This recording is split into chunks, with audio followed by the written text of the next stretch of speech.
Hi welcome to Sivakasi சமையல் express channel. இன்னைக்கு நான் வந்து என்னுடைய ஸ்டோர் ரூம் கபோர்ட் அதை வந்து நான் இன்னைக்கு க்ளீன் பண்ண போகிறேன். ஆர்கனைஸ்டாக நான் வச்சுருக்கேன்னு நான் சொல்ல மாட்டேன். நான் க்ளீன் பண்ண போகிறேன். யூஸ்வலாக வந்து நியூ இயரை ஒட்டி நான் கொஞ்சம் க்ளீன் பண்ணுவேன். அந்த டைம் வந்து ரொம்ப நீட்டாக இருக்கும். ரொம்ப அப்படியே நான் உடனே ஃபோட்டோலாம் எடுத்து வச்சுக்குவேன். ஆனால் அது போக போக என்ன ஆகும்னா கொஞ்சம் ஏதாச்சும் ஒன்று பாக்கெட்டோட இருக்கு, சம்திங் லைக் தட், ஏதோ ஒன்று வந்து எனக்கு மிஸ் ஆகிட்டே போகும். இல்லைன்னா சின்ன பாட்டில்ஸ் நிறைய சேர்ந்துடும், வேறு திங்ஸ் சேர்ந்து அதில் வந்து இதாகிடும். எனக்கு வந்து இது வந்து it's a problem for me. நான் வந்து I am not a very organised person. I am not a very என்னோட கிச்சன் வந்து ஆர்கனைஸ்டாக இருக்காது, இதுன்னு இடத்துல தான் இருக்கும் அப்படிங்கிறதுலாம் எதுவுமே கிடையாது. ஆனால் when it gets out of control, ரொம்ப மோசமாயிட்டு இருக்கு அப்படின்னா நான் வந்து நானே வந்து திட்டிட்டு போய் ஒழுங்காக க்ளீன் பண்ண ஆரம்பிச்சிடுவேன். ஸோ இன்னைக்கு அந்த வீடியோ தான் நீங்கள் பார்க்க போகிறீங்க. வாங்க பார்க்கலாம். Okay, good morning. இன்னைக்கு காலையில் எனக்கு கபோர்டை க்ளீன் பண்ணியே ஆகணுங்கிற கட்டாயத்துக்கு நான் வந்துட்டேன். ஓகே, ஸோ இப்போ வந்து என் கபோர்டு இருக்கிற அழகை பார்த்தீங்கல்ல, ரொம்ப பியூட்டிஃபுல்லாக இருக்குது இல்லையா? ஸோ ஃபஸ்ட்டு எல்லாத்தையும் கிளியர் பண்ணிட்டேன். நான் எல்லாத்தையும் ஃபஸ்ட் மேலே இருக்கிற அந்த ஷெல்ஃபை மட்டும் எல்லாத்தையும் இது பண்ணேன். இந்த டப்பாலாம் எப்போ பின்னாடி போச்சுன்னே எனக்கு தெரியல. I was so surprised. இந்த டப்பா ரொம்ப நாளாக காணும். இந்த ஆரஞ்சு கலர் டப்பா வந்து ரொம்ப நாளாக காணும்னு தேடிட்டு இருந்தேன். அது பார்த்தா பின்னாடி போய் ஒளிஞ்சிக்கிட்டு இருந்திருக்கு. இந்த கல்லுப்பு பேக்கெட்டையும் நான் ரொம்ப நாளாக தேடிட்டு இருந்தேன். பரவாயில்ல, இன்றைக்கி கண்டுபிடிச்சிட்டேன் நான். இது எல்லாத்தையும் நான் ஒதுக்கிட்டு அந்த இது ஃபுல்லாத்தையும் பெருக்கி விட்டுட்டு அதுக்கப்புறம் நல்லா தொடச்சிட்டு ஈர துணி போட்டு தொடச்சேன். நான் தொடச்சதுக்கப்புறம் தான் எனக்கு சரி க்ளீன் பண்ணிடலாம், சீக்கிரம் க்ளீன் பண்ணிடலாம் அப்படின்ற ஒரு நம்பிக்கை வந்துச்சு. அது எல்லாத்தையும் நான் க்ளீன் பண்ணிவிட்டு இப்போது ஈர துணி போட்டு நான் துடைக்கிறேன். பார்த்திங்களா, வெறும் அந்த துடைக்கிற துணியை வச்சு தான் நான் துடைக்கிறேன். வேறு ஒன்றும் தண்ணி மட்டும்தான் முக்கி துடைச்சேன், வேறு ஒன்றுமே இது பண்ணலை. இப்போ இந்த பக்கம் பார்த்தீங்கன்னா மிக்சிங் பவுல்ஸ் வந்து என்கிட்ட ஏகப்பட்ட மிக்சிங் பவுல்ஸ் இருக்குது. நிறைய மிக்சிங் பவுல்ஸ் இருக்கும், சின்ன சைஸு பெரிய சைஸு எல்லாமே இருக்கும். இந்த டப்பா எல்லாத்துலேயும் சில டப்பாலாம் டப்பாக்குள்ளே டப்பாவாக தான் இருக்கும், ஒன்றுமே இருக்காது, காலியாக தான் இருக்கும். பார்த்தீங்க இல்லையா? ஆனால் இது வந்து எனக்கு யூஸ்வலாக ஏதாவது மிக்சரோ இல்லை சீவல் இந்த மாதிரி ஏதாவது போட்டேன்னா எனக்கு யூஸ் ஆகும். இந்த 2 டப்பாலையும் வடகம் இருந்துச்சு. நான் வந்து போட்டு வச்சுருந்த வடகம் தான் அது. ஆனால் அது வந்து இந்த பக்கம் வந்ததுனால எனக்கு என் கண்ணுக்கு தெரியாமே போயிடுச்சு. ஸோ இப்போது எல்லாத்தையும் ஒரே வடகம் டப்பாவில் நான் போட்டு வச்சுட்டேன். இன்றைக்கி இந்த டப்பா எல்லாத்தையும் கிளியர் பண்ணி இது எல்லாத்தையும் கழுவ போட்டுட்டு நாளைக்கு க்ளீன் ஆகி அது திருப்பி உள்ள தூக்கி வச்சுடுவேன். இப்போ எல்லாத்தையும் நீட்டாக அரேஞ்ச் பண்ணிவிட்டு ஒன்றொன்னையும் அரேஞ்ச் பண்ணி வச்சுட்டேன். இந்த செக்ஷனில் நான் சொன்ன மாதிரி நான் வந்து இந்த இதில் வந்து மேலே ஃபுல்லாக சந்தியாவோட பேக்கிங் ஐட்டம்ஸ், மைதா மாவு, சுகர் இதெல்லாம் வச்சுருவேன். இதெல்லாம் எனக்கு ஈஸியாக எட்டும், எல்லாமே சந்தியாவுக்கும் எட்டும். இப்போ இந்த போர்ஷன் எல்லாமே வந்து நான் செகண்ட் இதில் எடுத்து வச்சேன். செகண்ட் ஷெல்ஃபில் இருக்கிறதுல எடுத்து வைக்கும்போது தான் இந்த பேக்கில் வந்து நான் லக்ஷ்மிக்கு கொடுக்கறதுக்கு உண்டான திங்ஸ் எல்லாத்தையும் எடுத்து வச்சேன். ஸோ அது வந்து அவளுக்கு நாளைக்கு அவள் எடுத்துகிட்டு போயிடுவா. இது எல்லாத்தையும் க்ளீன் பண்ணி நான் இப்போது எல்லா பாட்டில்ஸ், என்கிட்ட இந்த டால் பாட்டில்ஸ் வந்து நிறைய இருக்கும், மில்க் ஷேக் பாட்டில்ஸு, இது எல்லாத்தையும் நான் இப்போது அரேஞ்ச் பண்ணி வச்சுட்டேன்.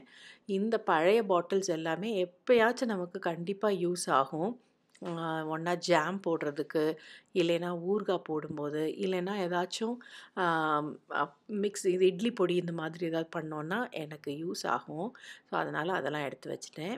இப்போது செகண்ட் ஷெல்ஃபையும் நல்லா பெருக்கி விட்டுட்டு அதையும் நல்லா தொடச்சி விட்டதுக்கப்புறம் தான் அடுத்த திங்ஸை எடுத்து வைக்க முடியும். நிறைய குப்பை இருந்துச்சு அந்த இதில். இது வந்து இந்த அலுமினியம் ஷீட் மாதிரி நான் ஒரு தடவை வாங்கினேன், எனக்கு ரொம்ப பிடிச்ச ஐட்டம் அது.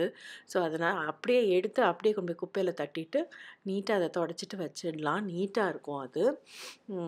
அதுக்கப்புறம்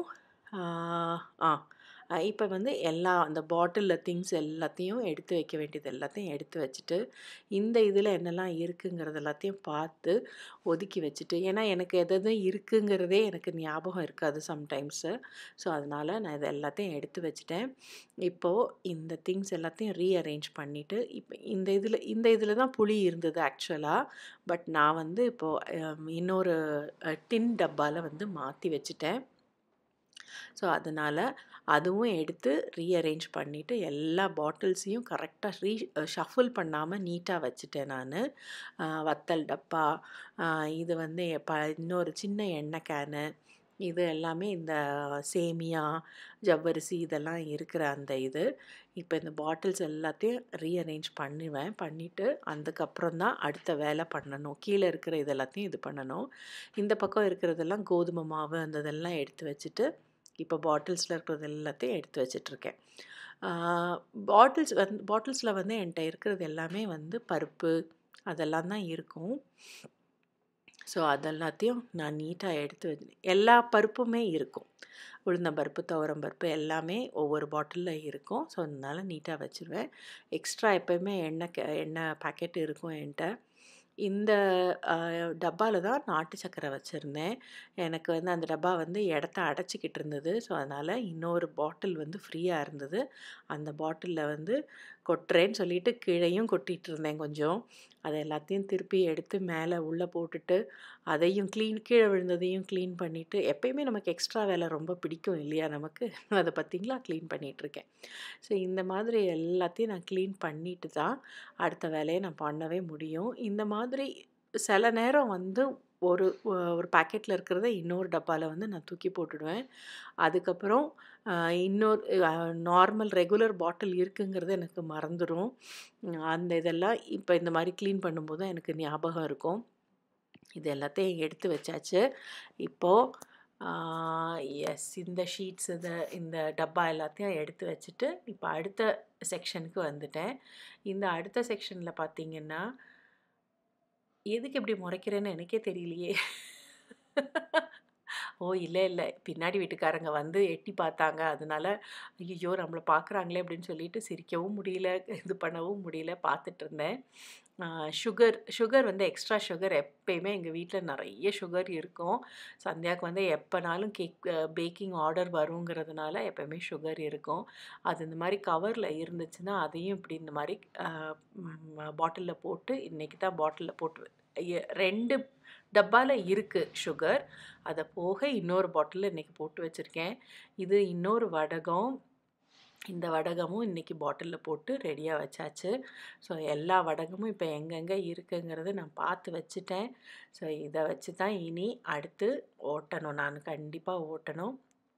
இப்போ இந்த கீழே இருக்கிற இதையும் தொடச்சிட்டு இதில் வந்து வெறும் டப்பாவாக தான் இருக்கும். இந்த டப்பாக்குள்ளே வந்து பேக்கெட்ஸ் எல்லாம் எக்ஸ்ட்ரா பேக்கெட்ஸ் எல்லாமே வச்சுருப்பேன். அது எல்லாமே எனக்கு தெரியும். எங்கெங்கே என்னென்ன இருக்குங்கிறது எனக்கு தெரியும். நீங்களும் இது மாதிரி ரெகுலராக க்ளீன் பண்ணுங்கள். என்ன மாதிரி எப்பயோ ஒருக்கு க்ளீன் பண்ணாதீங்க, ரெகுலராக க்ளீன் பண்ணுங்கள். அப்போ தான் எல்லாருக்கும் நல்லது. டைனோசார்லாம் வெளியே வராமல் இருக்கும். ஸோ அதனால் நீங்களும் க்ளீன் பண்ணுவீங்கன்னு நினைக்கிறேன். மீதி இருக்கிற வீடியோவை பார்த்து என்ஜாய் பண்ணுங்கள். ஓகே. ஸோ மேலே இருக்கிற ரோவில் வந்து இது ஃபுல்லாக சந்தியாவோட பேக்கிங் சப்ளைஸ் இருக்கிற இடம். மைதா மாவு பின்னாடி இருக்குது, இந்த பக்கம் சுகர், பிளெயின் ஒயிட் சுகர், இந்த பக்கம் அவளோட பேக்கிங்க்கு யூஸ் பண்ணுற ப்ரௌன் சுகர். இது வந்து இந்த மாதிரி என்கிட்ட இந்த மாதிரி பாக்ஸஸ் வந்து நிறைய இருக்கும். ஸோ இதில் வந்து பேக்கிங் அந்த யுட்டென்சில்ஸ் எல்லாத்தையும் நான் வச்சுட்டேன். பின்னாடி வந்து பார்த்திங்கன்னா அந்த இதில் வந்து இருக்கிறது வந்து எக்ஸ்ட்ரா எண்ணெய் ஜாடி. ஸோ இப்போ யூஸ் பண்ணிட்டு இருக்கிற எண்ணெய் ஜாடி ரொம்ப மோசமாகும்போது அதை க்ளீன் பண்ணுறதுக்கு போட்டுட்டு இதை யூஸ் பண்ணுவேன். இந்த பாட்டில்ஸ் வந்து எனக்கு வந்து ரொம்ப யூஸ்ஃபுல்லாக இருக்கும். நான் வந்து அங்கே கிச்சனில் யூஸ் பண்ணுற எல்லா திங்ஸுக்குமே இந்த மாதிரி பாட்டில்ஸ் தான் யூஸ் பண்ணுவேன். இந்த பக்கம் பார்த்தீங்கன்னாலும் ஃபுல்லாக பேக்கிங்க்கு உண்டான மிக்சிங் பவுல்ஸே என்கிட்ட வந்து கிட்டத்தட்ட ஒரு 8 இருக்கும். பின்னாடிலாம் வந்து நாங்கள் யூஸ் பண்ணாத பெரிய டப்பா மாதிரி இருக்கும், எவர் சில்வர் டப்பா எல்லாமே பின்னாடி வச்சுருக்கேன். ஸோ அது அந்த மாதிரி அந்த இடத்துல இருக்குது. அப்படியே கீழே நெக்ஸ்ட் ரோக்கு வந்தீங்கன்னா அந்த ஓரத்தில் இருக்கிறது வந்து இந்த ஓரத்தில் இருக்கிறது வந்து ஆயில் கேன்ஸ் எல்லாமே இருக்கும். இதெல்லாம் எக்ஸ்ட்ரா ஆயில் கேன். இது போக எக்ஸ்ட்ரா எப்பயுமே எக்ஸ்ட்ராவாக 2 பேக்கெட் வச்சுருப்பேன். நல்லெண்ணெயும் வச்சுருப்பேன், சன்ஃப்ளவர் ஆயிலும் வச்சுருப்பேன்.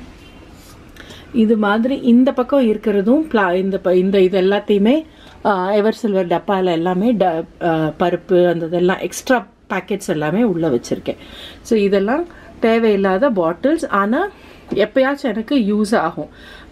இது வந்து இந்த ஜாமுக்கெல்லாம் நம்ம இப்போ நான் ஷூட் பண்ணும்போது ஜாம் எடுத்தோம் அப்படின்னா போடுறதுக்கு நீட்டாக இருக்கும். இந்த பாட்டில்ஸ்லாம் கொஞ்சம் ஷேப் டிஃப்ரெண்ட்டாக இருக்கும். ஸோ அதனால் இதெல்லாமே நான் வச்சுருக்கேன், எப்போயாச்சும் நமக்கு யூஸ் ஆகும்னு. அதே மாதிரி இந்த இதுலேயுமே மசாலா ஐட்டம்ஸ், கரம் மசாலா ஐட்டம்ஸ் எல்லாமே இருக்குது. ஓகேயா? இப்போது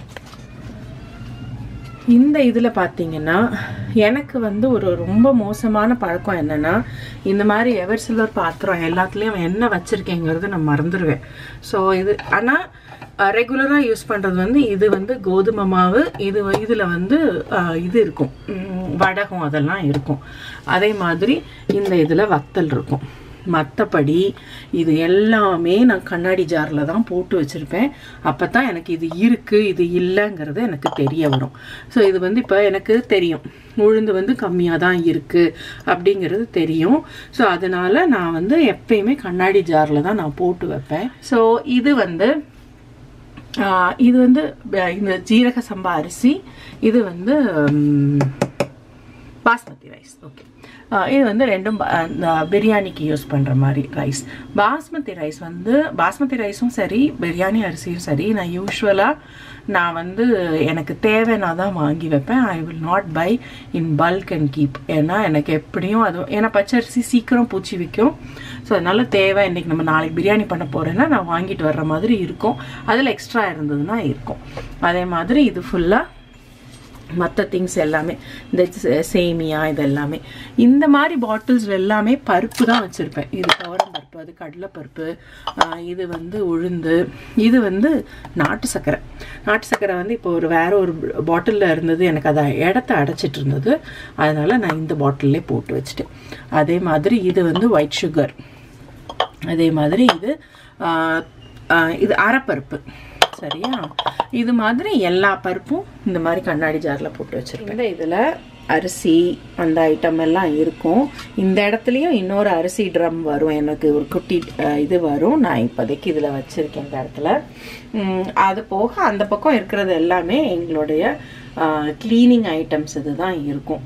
ஸோ இதுதான் இன்னைக்கு இப்படி இருக்கிற என்னுடைய ஸ்டோர் ரூம் கபோர்ட் வந்து மேபி இன்னொரு 1 மாதத்தில் வேறு மாதிரி ஆகிடும். சரியா? பார்த்தீங்களா, இந்த மாதிரி நான் அரேஞ்ச் பண்ணுவேன் எப்போயாச்சும் இருக்க, மேபி 6 monthsக்கு இருக்க பண்ணுவேன் நான். இன்னைக்கு அடுத்து பொங்கல் வரப்போகுதுங்கிறதுனால கொஞ்சம் க்ளீன் பண்ணலாம் அப்படின்னு நினச்சேன். இன்னொரு ரீசன், நான் நேற்று ஏதோ ஒன்று எடுக்கும் போது இன்னொரு 4 ஜாமான் முன்னாடி மூஞ்சி மேலே வந்து விழுந்தது. அதுதான் எனக்கு வந்து எப்பயுமே என்னுடைய இது மாதிரி அலாரம் மாதிரி, ஒழுங்காக க்ளீன் பண்ண ரொம்ப மோசமாயிட்டு இருக்கு அப்படின்னு சொல்கிற எனக்கு ஒரு கோட் வேர்ட் மாதிரி. ஸோ அந்த இது அது போக எப்பயுமே நான் வந்து என்ன பண்ணுவேன், எடுத்து க்ளீன் பண்ணும்போது இந்த மாதிரி ஒரு பேக் ஒன்று பக்கத்தில் வச்சுப்பேன். இந்த மாதிரி சில நேரம் ஒரு பேக் இருக்கும், சில நேரம் 2 பேக்காக மாறிடும். இது வந்து நான் கொடுத்துருவேன். எங்கள் வீட்டுக்கு லக்ஷ்மி வருவாள், அவட்ட கொடுத்துருவேன் நான். அவள் எடுத்துகிட்டு போயிடுவாள். அண்ட் சில நேரம் அவளே கேட்பாள், அக்கா நீங்கள் இந்த ஜாமான் ரொம்ப யூஸ் பண்ணல, நான் எடுத்துக்குவா அப்படின்னு கேட்பாள். சரி எடுத்துக்கப்பா அப்படின்றேன் நான். அண்ட் இப்போ கொஞ்சம் நாட் எவ்ரிதிங் ரொம்ப கம்மி பண்ணிக்கிட்டு இருக்கேன். பிளாஸ்டிக்ஸ் யூஸ் பண்ணக்கூடாதுன்னு நிறைய பேர் அட்வைஸ் பண்ணியிருக்காங்க. ஸோ அதனால் மோஸ்ட்லி எவர் சில்வர் இல்லைன்னா கிளாஸ் யூஸ் பண்ணிகிட்ருக்கேன். அது போக கொஞ்சம் பிளாஸ்டிக்ஸ் இருக்குது, பார்க்கலாம் அது எவ்வளோ தூரம் என்னால் கிளியர் பண்ண முடியுதுன்னு பார்க்கலாம். நான் ஏற்கனவே சொன்ன மாதிரி தான் நான் வந்து கிளாஸ் நிறைய யூஸ் பண்ணணும்னு நினச்சிருக்கேன். பட் கொஞ்சம் இருக்குது பிளாஸ்டிக்ஸ், நான் கொஞ்சம் கம்மி பண்ணிடுறேன். Mostly by next year shall I? Okay, ஆனால் எனக்கு வந்து நான் சொன்ன மாதிரி நான் கொஞ்சம் கிளியர் கண்டெய்னர்ஸ் தான் யூஸ் பண்ணுவேன். அப்படின்னா தான் அதில் என்ன திங்ஸ் இருக்குங்கிறது எனக்கு தெரியும். இது வந்து அது வந்து ஒரு ட்ரிக் மாதிரி கூட வச்சுக்கலாம். பட் சில திங்ஸ் எல்லாம் வந்து இப்படி க்ளோஸ்டாக இருக்கும், இந்த மாதிரி இருக்கும். ஸோ இந்த மாதிரி இருக்கிறதுலாம் வந்து நான் செக் பண்ணி தான் பார்ப்பேன். நான் புளி இருக்குது அப்படின்னு சொல்லிட்டு, ஓகே புளி வாங்கிடக்கூடாது. ஆக்சுவலாக புளி வந்து இப்போதைக்கு என்கிட்ட நிறைய இருக்குது, வாங்கவே கூடாது. இன்னும் 2 வருஷத்துக்கு கூட வாங்க முடியாதுன்னு நினைக்கிறேன் நான், அந்த அளவுக்கு இருக்கு. பட் இது மாதிரி தான் யூஸ் பண்ணுவோம் நாங்கள். இது ஃபுல்லாக இந்த செக்ஷன் ஃபுல்லாகவே சந்தியாவுக்கு தான். அவளோட திங்ஸ் எல்லாமே, பேக்கிங் செக்ஷன் எல்லாமே இந்த பக்கம் தான் இருக்கும். மிக்சிங் பவுல்ஸு, அதனுடைய ஸ்பேச்சுலாஸ், அதெல்லாம் மைதா மாவு, இது எல்லாமே. ஸோ தட் அவள் என்னோட எந்த ஏரியாவையும் டிஸ்டர்ப் பண்ண மாட்டா அப்படின்ற ஒரு சின்ன எனக்கு கம்ஃபர்டபுளாக இருக்கணுன்றதுக்காக தான். But at the same time mostly வந்து இன்னொரு 1 மாதம் வரைக்குமாவது நான் கொஞ்சம் இதே மாதிரி மெயின்டைன் பண்ணேன்னா தான் எனக்கும் நல்லதுன்னு நினைக்கிறேன். பட் நான் எப்பயுமே நினைப்பேன் கொஞ்சம் இதை அப்படியே மெயின்டைன் பண்ணுவோம், வேற ஜம்பிள் ஆகாமல் வச்சுக்குவோம் அப்படின்னு சொல்லிட்டு. பட் எனக்கு முடியாது, எப்படியாச்சும் அது குப்பையாயிடும். இன்னைக்கு வந்து நான் இது க்ளீன் பண்ணியிருக்கேன். இதே மாதிரி நான் ஃப்ரிட்ஜு க்ளீன் பண்ணுவேன், கிச்சன் கவுண்டர்ஸ் இது எல்லாமே க்ளீன் பண்ணணும். ஒன்றா க்ளீன் பண்ணுவேன். பிஃபோர் பொங்கல் வர்றதுக்குள்ளே நான் எல்லா ஏரியாவையும் க்ளீன் பண்ணி முடிச்சுருவேன். இன்றைக்கி நான் வந்து கழிச்சேன்னு சொல்லி ஒரு பேக் காட்டினேன்ல, அதில் ஃபுல்லாக திங்ஸ் போட்டு வச்சுருக்கேன். அது போக கொஞ்சம் திங்ஸ் வந்து க்ளீன் பண்ணுறதுக்கு போட்டிருக்கேன். அது க்ளீன் பண்ணிவிட்டு அதுக்கப்புறம் லக்ஷ்மி எடுத்துகிட்டு போயிடுவா. ஸோ அதனால அந்த மாதிரி. ஸோ இதெல்லாம் தான் என்னுடைய சின்ன சின்ன ஃபியூ டிப்ஸ் தான். நான் வந்து கிளியர் கண்டெய்னர் யூஸ் பண்ணுவேன் அப்படிங்கிறது ஒரு சின்ன டிப்பு. அண்ட் நான் எப்பயோ ஒருக்க க்ளீன் பண்ணுறேன், நீங்கள் ரெகுலராக க்ளீன் பண்ணுங்கள், என்ன மாதிரி இருக்காதீங்க.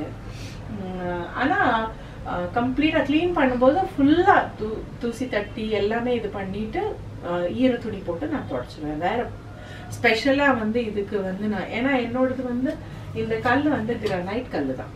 ஸோ அதனால எனக்கு வந்து ஈஸி, க்ளீன் பண்ணுறது வந்து ரொம்ப ஈஸி. நல்ல தண்ணி அந்த ஈர துணி போட்டு தொடச்சிட்டேன்னா கம்ப்ளீட்டாக க்ளீன் ஆகிடும்.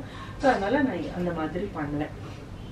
ஸோ இதெல்லாம் தான் என்னுடைய சின்ன சின்ன ஆர்கனைசிங் டிப்ஸ். ஆர்கனைசிங் கிடையாது இது, நான் க்ளீனிங் டிப்ஸ்ன்னு வேணால் வச்சுக்கோங்களேன்.